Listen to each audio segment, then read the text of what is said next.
નમસ્કાર વિદ્યાર્થી મિત્રો, ગુજરાત માધ્યમિક અને ઉચ્ચતર માધ્યમિક શિક્ષણ બોર્ડ ગાંધીનગર દ્વારા 27 ફેબ્રુઆરી 2025થી શરૂ થનાર બોર્ડ પરીક્ષાનું સમયપત્રક તેમજ પરીક્ષાર્થીઓ માટેની સૂચનાઓ પ્રસારિત થઈ ગઈ છે.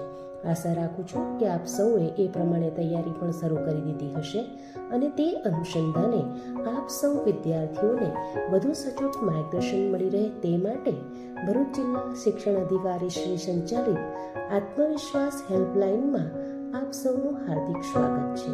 હું પ્રાંકડા અરુણાબેન પ્રભાસી શ્રી ઉચ્ચતર ઉત્તર બુનિયાદી આશ્રમ શાળા નવા વાઘપરામાં ગુજરાતી વિષયના શિક્ષક તરીકે કાર્યરત છું. વિદ્યાર્થી મિત્રો, ધોરણ 10માં ગુજરાતી વિષયમાં જો સારા ગુણ પ્રાપ્ત કરવા હોય તો સૌપ્રથમ આપણે તેની બ્લુપ્રિન્ટનો અભ્યાસ કરવો જરૂરી છે. તો જોઈએ બ્લુપ્રિન્ટ અર્થાત પ્રશ્નપત્રનું પરિરૂપ. વિદ્યાર્થી મિત્રો, ગુજરાતી વિષયના ધોરણ 10ના પ્રશ્નપત્રમાં 24 ગુણના હેતુલક્ષી પ્રશ્નો, 16 ગુણના અતિ ટૂંક જવાબી પ્રશ્નો, 8 ગુણના ટૂંક જવાબી પ્રશ્નો, 24 ગુણના લાંબા પ્રશ્નો તેમજ 8 ગુણના નિબંધ પ્રકારના પ્રશ્નો મળી 80 ગુણના પ્રશ્નો પૂછાતા હોય છે. ગુજરાતી વિષયના ધોરણ 10ના પ્રશ્નપત્રમાં કુલ 1 થી 56 પ્રશ્નો સમાવિષ્ટ હોય છે. પ્રશ્નપત્રમાં A, B, C, D એમ 4 વિભાગ હોય છે. દરેક વિભાગના 20 ગુણ હોય છે. આમ 4 વિભાગ આધારિત કુલ 80 ગુણનું પ્રશ્નપત્ર હોય છે.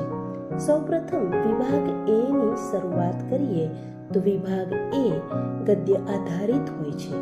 ગદ્ય આધારિત વિભાગ A ના 20 ગુણના પ્રશ્નોનું વર્ગીકરણ આ મુજબ છે. બોર્ડ પ્રશ્નપત્ર વિભાગ A ના પેટા વિભાગ અ માં ગદ્ય વિભાગના પ્રશ્નમાં 4 પ્રકારના જોડકા પૂછવામાં આવે છે, જેમાં કૃતિ અને કર્તા, કૃતિ અને સાહિત્ય પ્રકાર, પાત્ર અને કૃતિ તેમજ ઉક્તિ અને પાત્ર, આ 4માંથી એક પ્રકારના જોડકા પર 4 પ્રશ્નો પ્રશ્ન ક્રમાંક નંબર 1 થી 4માં પૂછવામાં આવે છે. પ્રત્યેકનો 1 ગુણ મળી કુલ 4 ગુણના જોડકા પૂછાતા હોય છે. જોડકા આ પ્રમાણે રહેશે. ત્યારબાદ બોર્ડ પ્રશ્નપત્રમાં વિભાગ A ના પેટા વિભાગ બ માં ગદ્ય વિભાગના પ્રશ્નમાં 4 પ્રશ્નો ક્રમાંક 5 થી 8માં વૈકલ્પિક ખાલી જગ્યા પૂછવામાં આવે છે. પ્રત્યેકનો 1 ગુણ મળી કુલ 4 ગુણની ખાલી જગ્યા રહેશે. ઉદાહરણ તરીકે દેવજી અને કાનજી નવજાત બાળકને ખાલી જગ્યા પાસે લઈ ગયા. વિદ્યાર્થી મિત્રો, તમારે કૌંસમાંથી આપેલા વિકલ્પોમાંથી સાચો વિકલ્પ પસંદ કરી ખાલી જગ્યા પૂર્ણ કરવાની રહેશે. તેમજ એક બાબતનું વિશેષ ધ્યાન રાખવું જરૂરી બને છે કે બોર્ડ પરીક્ષામાં ફક્ત જવાબ ન લખતા આખી ખાલી જગ્યા લખી જવાબ પૂર્ણ કરવાનો રહેશે. ત્યારબાદ વિભાગ A ના પેટા વિભાગ ક માં ગદ્ય વિભાગના પ્રશ્નમાં 2 પ્રશ્નો પ્રશ્ન ક્રમાંક 9 અને 10 પૂછવામાં આવે છે. આ બંને પ્રશ્નો લખવા ફરજિયાત છે. દરેક પ્રશ્નનો એક વાક્યમાં જવાબ લખવાનો હોય છે. પ્રત્યેકનો 1 ગુણ કુલ 2 ગુણને નો આ પેટા વિભાગ રહેશે. જેમ કે સંપૂર્ણ નિરોગી વ્યક્તિએ શું કરવું જોઈએ, તો તેનો જવાબ આ પ્રમાણે રહેશે. ત્યારબાદ વિદ્યાર્થી મિત્રો, વિભાગ A ના પેટા વિભાગ ડ માં ગદ્ય વિભાગના પ્રશ્નમાં 3 પ્રશ્નો પ્રશ્ન ક્રમાંક 11 થી 13 પૂછવામાં આવે છે. 3માંથી ગમે તે 2 પ્રશ્નોના ઉત્તર લખવાના રહેશે. પ્રત્યેક પ્રશ્નનો ઉત્તર 3-4 વાક્યોમાં લખવાનો હોય છે. પ્રત્યેકના 2 ગુણ મળી કુલ 4 ગુણનો આ પેટા વિભાગ રહેશે. જેમ કે લેખકને પોતાની જાત પર કેમ તિરસ્કાર આવ્યો, તો તેનો જવાબ આપણે આ પ્રમાણે લખી શકીશું. ત્યારબાદ વિદ્યાર્થી મિત્રો, વિભાગ A ના પેટા વિભાગ E માં 3 પ્રશ્નો પ્રશ્ન ક્રમાંક 14 થી 16માં પૂછવામાં આવે છે. 3 પ્રશ્નોમાંથી તમને ગમે તે 2 પ્રશ્નોના ઉત્તર લખવાના રહેશે. પ્રત્યેક પ્રશ્નનો ઉત્તર 10-12 વાક્યોમાં મુદ્દાસર રીતે લખવાનો છે. મુદ્દાસર ઉત્તર લખતી વખતે જે તે પ્રશ્નના પાઠનું નામ, સાહિત્ય પ્રકાર, લેખકનું નામ, પાઠના સંદર્ભને પણ તમે જવાબમાં આવરી લેશો તો પ્રશ્નના જવાબને તમે વધુ આકર્ષક બનાવી શકશો. પ્રત્યેકના 3 ગુણ મળી કુલ 6 ગુણનો આ પેટા વિભાગ રહેશે. જેમ કે જીવલાનું પાત્રાલેખન તમારા શબ્દમાં કરો તો તેનો જવાબ આ પ્રમાણે હશે. આમ વિદ્યાર્થી મિત્રો, વિભાગ એ માં 4+4+2+4+6 મળી કુલ 20 ગુણના પ્રશ્નમાંથી આપણે જોડકા, ખાલી જગ્યા તેમજ ટૂંકા પ્રશ્નો લખી 10 ગુણ સરળતાથી પ્રાપ્ત કરી શકીએ છીએ. હવે વિદ્યાર્થી મિત્રો, વાત કરીએ વિભાગ બી ની. વિભાગ બી એટલે પદ્ય આધારિત વિભાગ. વિભાગ બી માં 20 ગુણના પ્રશ્નો પૂછાતા હોય છે. 20 ગુણના પ્રશ્નોનું વર્ગીકરણ આ મુજબ છે. વિભાગ બી પદ્ય વિભાગના પ્રશ્નમાં 2 પ્રકારના જોડકા પૂછવામાં આવે છે: કૃતિ અને કર્તા અને કૃતિ અને સાહિત્ય પ્રકાર. આ બેમાંથી એક પ્રકારના જોડકા પર 4 પ્રશ્નો પ્રશ્ન ક્રમાંક 17 થી 20માં પૂછવામાં આવે છે. પ્રત્યેકનો 1 ગુણ મળી કુલ 4 ગુણનો આ પ્રશ્ન રહેશે. જેમ કે પદ્યકૃતિ અને સાહિત્ય પ્રકાર, તો તેનો જવાબ આ પ્રમાણે રહેશે. ત્યારબાદ વિભાગ બી ના પેટા વિભાગ બ માં પદ્ય વિભાગના પ્રશ્નમાં 4 પ્રશ્નો ક્રમાંક 21 થી 24માં પ્રશ્ન રૂપે 4 વૈકલ્પિક ખાલી જગ્યા પૂછવામાં આવે છે. પ્રત્યેકનો 1 ગુણ, કુલ 4 ગુણનો આ પેટા વિભાગ રહેશે. જેમ કે વૈષ્ણવજન વણલોભીને ખાલી જગ્યા છે, તો તેનો જવાબ આ પ્રમાણે રહેશે. વિદ્યાર્થી મિત્રો, તમારે કૌંસમાં આપેલા વિકલ્પોમાંથી યોગ્ય વિકલ્પ પસંદ કરી ખાલી જગ્યા પૂર્ણ કરવાની રહેતી હોય છે. ત્યારબાદ વિભાગ બી ના પેટા વિભાગ ક માં પદ્ય વિભાગના પ્રશ્નોના 2 પ્રશ્નો પ્રશ્ન નંબર 25 અને 26 પૂછવામાં આવે છે. આ બંને પ્રશ્નો લખવા ફરજિયાત છે. દરેક પ્રશ્નનો 1 વાક્યમાં યોગ્ય ઉત્તર લખવાનો રહેશે. પ્રત્યેકનો 1 ગુણ મળી કુલ 2 ગુણનો પેટા વિભાગ રહેશે. કવિની દ્રષ્ટિએ ભારવાળો મુગટ એટલે શું? તો તેનો જવાબ આ પ્રમાણે રહેશે. વિભાગ બી ના પેટા વિભાગ ડ માં 3 પ્રશ્નો પ્રશ્ન ક્રમાંક 27 થી 29 માંથી ગમે તે 2 પ્રશ્નોના 3-4 વાક્યમાં ઉત્તર લખવાના હોય છે. પ્રત્યેકના 2 ગુણ મળી કુલ 4 ગુણનો આ પેટા વિભાગ રહેશે. જેમ કે ઉછરે છે રોજ કાયમથી ફડકમાં દીકરી, એમ કવિ શા માટે કહે છે? તો તેનો જવાબ આ પ્રમાણે રહેશે. ત્યારબાદ વિભાગ બી ના પેટા વિભાગ ઈ માં પદ્ય વિભાગના પ્રશ્નમાં પ્રશ્ન ક્રમાંક 30 થી 32માં એમ 3 પ્રશ્નો પૂછવામાં આવે છે. જેમાં 3 પ્રશ્નોમાંથી ગમે તે 2 પ્રશ્નોના ઉત્તર લખવાના રહેશે. પ્રત્યેક પ્રશ્નનો ઉત્તર 10-12 વાક્યમાં મુદ્દાસર રીતે લખવાનો રહેશે. સવિસ્તર પ્રશ્નોમાં કાવ્યનો મધ્યવર્તી વિચાર, શીર્ષકની યથાર્થતા, કાવ્યનો ભાવાર્થ જેવા પ્રશ્નોને આવરી લેવાતા હોય છે. ગદ્ય વિભાગની જેમ જ પદ્ય વિભાગમાં પણ સવિસ્તાર જવાબ લખતી વખતે કવિનું નામ, કાવ્યનું નામ, કાવ્યનો સાહિત્ય પ્રકાર, કાવ્યનો સંદર્ભ વગેરે નો સમાવેશ કરશો તો તમારું લખાણ પરીક્ષકનું ધ્યાન ખેંચશે અને વધુ ગુણ મેળવી શકશો.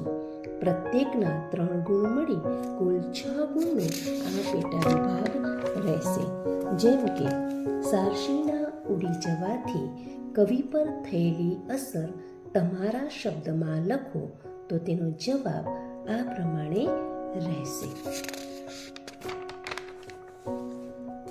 ત્યારબાદ વાત કરીએ વિભાગ Cની કે જે વિભાગ વ્યાકરણ આધારિત હોય છે. ગુજરાતી વિષયમાં ઓછી મહેનતે વધુ ગુણ અપાવતો આ વિભાગ છે. વિભાગ Cમાં પ્રશ્ન નંબર 33 થી 52માં આ વ્યાકરણ લેખનના પ્રશ્નો પૂછવામાં આવે છે. પ્રત્યેક પ્રશ્નનો 1 ગુણ એમ કુલ 20 ગુણનો આ પ્રશ્ન છે. તેને 2 પેટા વિભાગમાં વિભાજિત કરવામાં આવ્યો છે, જેમાં 33 થી 40 સુધીના 8 પ્રશ્નો વિકલ્પો આધારિત હોય છે. જેમ કે જેમાં સાચી જોડણી, સંધિ છોડો, સમાસ ઓળખાવો, શબ્દભેદે અર્થભેદ, અલંકાર ઓળખાવો, પ્રત્યય જણાવો, તેમજ સમાનાર્થી શબ્દ તેમજ સંજ્ઞાનો પ્રકાર જણાવવાનો સમાવેશ થાય છે. જેમ કે તો તેના જવાબ આ પ્રમાણે રહેશે. ત્યારબાદ પ્રશ્ન ક્રમાંક નંબર 41 થી 52 સુધીના પ્રશ્નોમાં રૂઢિપ્રયોગ, કહેવત, શબ્દ સમૂહ, વિરોધી શબ્દ, વાક્ય રચના, તળપદા શબ્દોનું શિષ્ટ રૂપ, વિશેષણ, ક્રિયા વિશેષણ, ધ્વનિગતકોનું વિશ્લેષણ, પ્રેરક રચના, છંદ ઓળખાવો અને તેના બંધારણ વિશેના પ્રશ્નો પૂછાતા હોય છે. તો તેના જવાબ આ પ્રમાણે રહેશે. અને અંતે વિભાગ D કે જે લેખન સજ્જતા અને અર્થગ્રહણ આધારિત વિભાગ છે, જેમાં અર્થ વિસ્તાર, અહેવાલ લેખન, સંક્ષેપીકરણ તેમજ નિબંધનો સમાવેશ થાય છે. કુલ 20 ગુણનો આ વિભાગ છે. બોર્ડ પ્રશ્નપત્રમાં વિભાગ Dના પ્રશ્ન 53માં અર્થ વિસ્તાર પૂછવામાં આવે છે. આ પ્રશ્નમાં વિકલ્પ આપવામાં આવે છે. આશરે 15 વાક્યોમાં એનો વિસ્તાર કરવાનો હોય છે. આ પ્રશ્ન માટે કુલ 4 ગુણ હોય છે. જે પંક્તિ અર્થ વિસ્તાર માટે તમે પસંદ કરો છો તેનો અર્થભાવ તમારે બરાબર સમજવાનો છે. જો એ પંક્તિ પદ્યમાં હોય તો તેને ગદ્યમાં સરળ સચોટ રીતે કેવી રીતે સમજાવી એ તમારે નક્કી કરવાનું છે. જ્યાં જરૂર લાગે ત્યાં દ્રષ્ટાંતો આપી મૂળ વક્તવ્યને સમર્થન આપી એનો વિસ્તાર કરવાનો છે. કાવ્ય પંક્તિના અર્થને સમર્થક નીવડે એવા અવતરણો પણ તમે આપી શકો છો. સમજૂતી વખતે વિચાર વિકાસના ક્રમ પ્રમાણે પરિચ્છેદ પણ તમે પાડી શકો છો. ઉત્તરની ભાષા સરળ, સચોટ, માર્મિક તેમજ શિષ્ટ હોવી જરૂરી છે. તેમજ જોડણી તેમજ વિરામ ચિહ્નોનો પણ પૂરતો ખ્યાલ રાખવાનો છે. જેમ કે સફળતા જિંદગીની હસ્તરેખામાં નથી હોતી, ચણાયેલી ઇમારત તેના નકશામાં નથી હોતી, તો તેનો જવાબ આપણે આ પ્રમાણે આપી શકીએ. ત્યારબાદ વિભાગ Dના પ્રશ્ન નંબર 54માં અહેવાલ લેખન પૂછવામાં આવે છે. અહેવાલ લેખનમાં બની ગયેલી હકીકત કે ઘટનાનું સાચું, સચોટ અને સંક્ષિપ્ત વર્ણન કરવાનું હોય છે, જેને આંખે દેખ્યો અહેવાલ કહીએ છીએ. આ પ્રશ્ન માટે પણ 4 ગુણ છે. તમારી શાળામાં યોજાયેલ રક્તદાન શિબિરનો અહેવાલ આશરે 100 શબ્દમાં લખો તો તેનો જવાબ આ પ્રમાણે રહેશે. ત્યારબાદ બોર્ડ પ્રશ્નપત્રના વિભાગ Dમાં પ્રશ્ન નંબર 55માં સંક્ષેપીકરણનો પ્રશ્ન પૂછવામાં આવે છે. એમાં ગદ્યખંડનો આશરે ત્રીજા ભાગ જેટલો સંક્ષેપ કરવાનો હોય છે અને તેને યોગ્ય શીર્ષક આપવાનું હોય છે. આ પ્રશ્ન માટે કુલ 4 ગુણ હોય છે. સંક્ષેપીકરણ કરતી વખતે આપણે ગદ્યખંડને પહેલા ધ્યાનથી વાંચવો અને સમજવો જોઈએ. ત્યારબાદ મહત્વના મુદ્દાઓને તારવીને અધોરેખિત કરવા જોઈએ અને ત્યારબાદ મહત્વના મુદ્દાઓને ગદ્યખંડના ત્રીજા ભાગ જેટલા સંક્ષેપીકરણમાં વહેંચવા જોઈએ. સંક્ષેપ સીધી સાદી સરળ અને શુદ્ધ ભાષામાં જ લખવાનો રહેશે. દાખલા, દલીલો, ઉદાહરણ, આલંકારિક શબ્દ ગુચ્છો દૂર કરી સંક્ષેપ કરવાનો રહેશે. ગદ્યખંડનો સંક્ષેપ કર્યા બાદ વિચાર વિકાસ ક્રમની દ્રષ્ટિએ તેમજ ભાષા દ્રષ્ટિએ થતી ભૂલોને સુધારી લેવી જોઈએ. જેમ કે તો તેનો જવાબ આ પ્રમાણે રહેશે. ત્યારબાદ વિભાગ ડી નો અંતિમ પ્રશ્ન કે જેમાં નિબંધ લેખન માટે 3 વિષય આપવામાં આવે છે. તેમાંથી કોઈ પણ એક વિષય ઉપર મુદ્દાઓને આધારે આશરે 250 શબ્દોમાં નિબંધ લખવાનો હોય છે. આ પ્રશ્ન માટે કુલ 8 ગુણ હોય છે. નિબંધ લખતી વખતે આપણે નીચે પ્રમાણેની બાબતોની કાળજી રાખવી જોઈએ. નિબંધની શરૂઆત કોઈક અસરકારક પંક્તિ, સુભાષિત કે અવતરણથી કરવી જોઈએ અને મુદ્દા સ્પષ્ટ, ક્રમબદ્ધ, અસરકારક રીતે લખવા જોઈએ.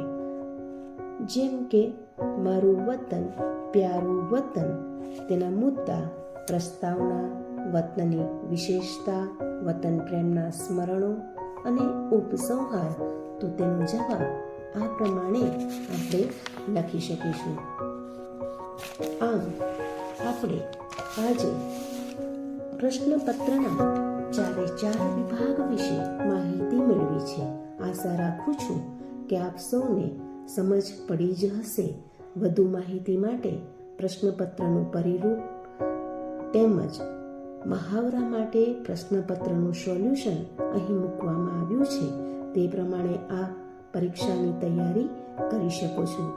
આપ સૌએ પરીક્ષાની તૈયારી કરી જ હશે અને કરતા જ હશો. ગુજરાતી વિષયમાં તૈયારી માટે આપેલ બ્લુપ્રિન્ટ પ્રમાણે તૈયારી કરશો તો આપ ગુજરાતી વિષયમાં સારા ગુણ મેળવી શકશો.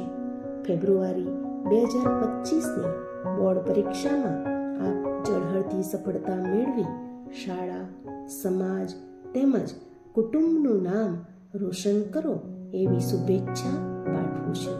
આભાર.